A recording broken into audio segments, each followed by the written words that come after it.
Hello, and welcome back to A Christmas Carol.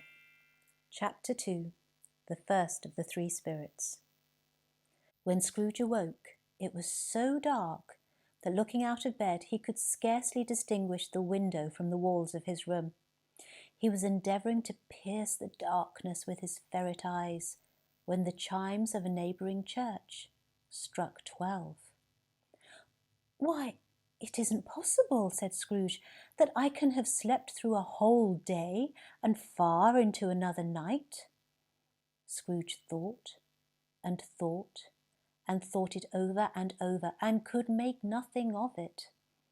The more he thought, the more perplexed he was, and the more he endeavoured not to think, the more he thought Marley's ghost bothered him exceedingly. He didn't know whether it was a dream or not.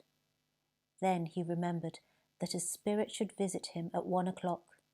So Scrooge resolved to lie awake until the hour was past, and considering that he could no more go to sleep than go to heaven, this was perhaps the wisest solution in his power.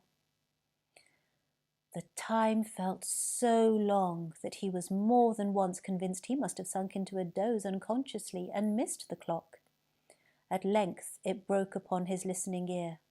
"The hour itself," said Scrooge triumphantly, "and nothing else." And he spoke before the hour bell sounded, which it now did with a deep, dull, hollow, melancholy 1. Light flashed up in the room upon the instant, and the curtains of his bed were drawn aside, I tell you, by a hand. Then Scrooge found himself face to face with the unearthly visitor. It was a strange figure, like a child, yet not so like a child as like an old man. Its hair, which hung about its neck and down its back, was white as if with age, and yet the face had not a wrinkle in it. It held a branch of fresh green holly in its hand. But the strangest thing about it was that from the crown of its head there sprung a bright, clear jet of light, by which all that was visible, and which was doubtless the occasion of its using, in its duller moments, a great extinguisher for a cap, which it now held under its arm. "Are you the spirit, sir, whose coming was foretold to me?" asked Scrooge. "I am." The voice was soft and gentle, singularly low, as if instead of being so close beside him, it were at a distance. "Who and what are you?" Scrooge demanded. "I am the ghost of Christmas past." "Long past?" inquired Scrooge. "No, your past.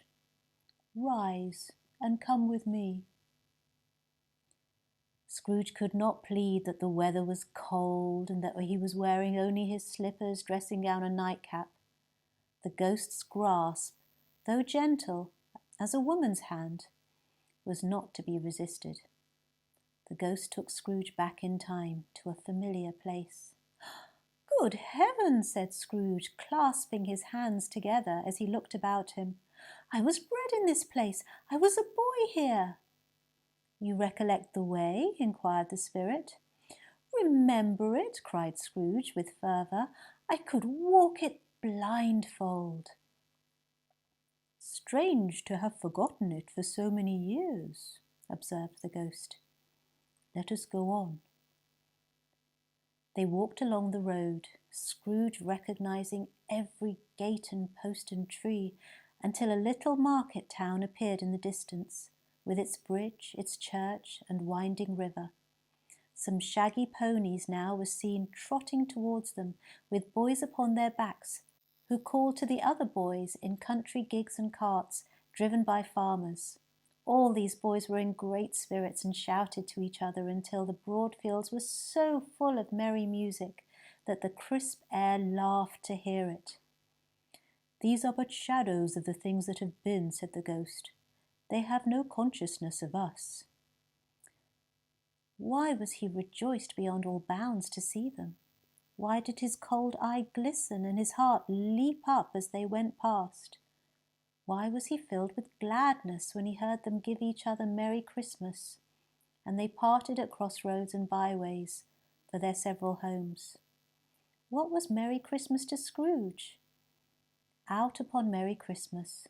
What good had it ever done to him? "The school is not quite deserted," said the ghost. "A solitary child, neglected by his friends, is left there still." They went, the ghost and Scrooge, inside the house across the way, and to a door at the back of the house. It opened before them and disclosed a long, bare, sad room, made barer still by lines of desks. At one of these a lonely boy was reading near a feeble fire, and Scrooge wept to see his poor forgotten self as he used to be. "I wish," Scrooge muttered, putting his hand in his pocket and looking about him after drying his eyes with his cuff, "but it's too late now." "What is the matter?" asked the spirit. "Nothing," said Scrooge. "Nothing. There was a boy singing a Christmas carol at my door last night. I should like to have given him something. That's all." The ghost smiled and waved its hand, saying as it did so, "Let us see another Christmas." Although they had but that moment left the school behind them, they were now in the busy thoroughfares of a city, where shadowy passengers passed and repassed, where shadowy carts and coaches battle for the way, and all the strife and tumult of the real city were there. It was made plain enough by the dressing of the shops that here too it was Christmas time again, but it was evening, and the streets were lighted up. The ghost stopped at a certain warehouse door and asked Scrooge if he knew it. "Know it?" said Scrooge. "Why, I apprenticed here." They went in. At sight of an old gentleman in a Welsh wig sitting behind such a high desk that if he had been 2 inches taller he must have knocked his head against the ceiling, Scrooge cried in great excitement, "Why, it's old Fezziwig! Bless his heart, it's Fezziwig alive again! This must be one of the merry Christmas Eves we spent with his family and friends." The doors opened and in came all the guests, one after another, some shyly, some boldly, some gracefully, some awkwardly, some pushing, some pulling. In they all came, anyhow and everyhow. Away they all went, 20 couples dancing at once, hands round each other and round the back again and another way, down the middle and up again, round and round in various stages of affectionate grouping, always a couple turning up in the wrong place amid laughter. During the whole of this time, Scrooge had acted like a man out of his wits. His heart and soul were in the scene, and with his former self, he corroborated everything, remembered everything, enjoyed everything, and underwent the strangest agitation. It was not until now, when the bright faces of his former self and Dick were turned from them, that he remembered the ghost, and became conscious that it was looking full upon him, while the light upon its head burnt very clear. "What is the matter?" asked the ghost. "Nothing particular," said Scrooge. "Something, I think," the ghost insisted. "No," said Scrooge. "No, I should like to be able to say a word or two to my clerk just now. That's all." "My time grows short," observed the spirit. "Quick!" This was not addressed to Scrooge, or to anyone whom he could see, but it produced an immediate effect, for again Scrooge saw himself. He was older now, a man in the prime of his life. His face had not the harsh and rigid lines of years later, but it had begun to wear the signs of care and avarice. There was an eager, greedy, restless motion in his eye, which showed the passion that had taken root and where the shadow of the growing tree would fall. He was not alone, but sat by the side of a fair young girl in mourning dress, in whose eyes there were tears, which sparkled in the light that shone out of the ghost of Christmas past. "It matters little," she said softly.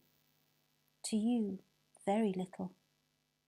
Another love has displaced me, and if it can cheer and comfort you in time to come, as I would have tried to do, I have no reason to grieve." "What love has displaced you?" he asked. "A golden one." "You fear the world and love money too much," she answered gently. "I have seen all your nobler dreams fall off one by one, until the only passions left, gain and greed, engross you. Is it not true?" "What does it matter?" Scrooge retorted. "Even if I have grown so much wiser, what then? I still love you." She shook her head. "If we had never met, and you were to meet me tomorrow, you would not pursue me. We met when we were both poor, and now you are rich, and I'm not good enough. I release you. I hope you will be happy with the life that you have chosen." "Spirit," said Scrooge, "show me no more. Take me home. Why do you torture me?" "One shadow more," said the ghost. They were in another scene and place, a room not very large or handsome, but full of comfort. There was a happy family celebrating Christmas with all their warmth and heartiness. Scrooge recognized Belle, his former love, and felt the rush of love he had once felt for her but forgotten. She was married now and had children, and they were opening presents together. The shouts of wonder and delight with which the development of every package was received. "Belle," said her husband with a smile, "I saw an old friend of yours this afternoon. Mr. Scrooge it was. I passed his office window, and as it was not shut up and he had a candle inside, I could see him there. His partner is dying, I hear, and there he sat alone, quite alone in the world, I do believe." "Spirit," said Scrooge in a broken voice, "take me back. I cannot bear it any longer." He struggled with the ghost to take him back, and finally Scrooge found himself in his own bed again. He was conscious of being exhausted and overcome by an irresistible drowsiness, had barely time to reel to bed before he sank into a heavy sleep. Until next time, goodbye.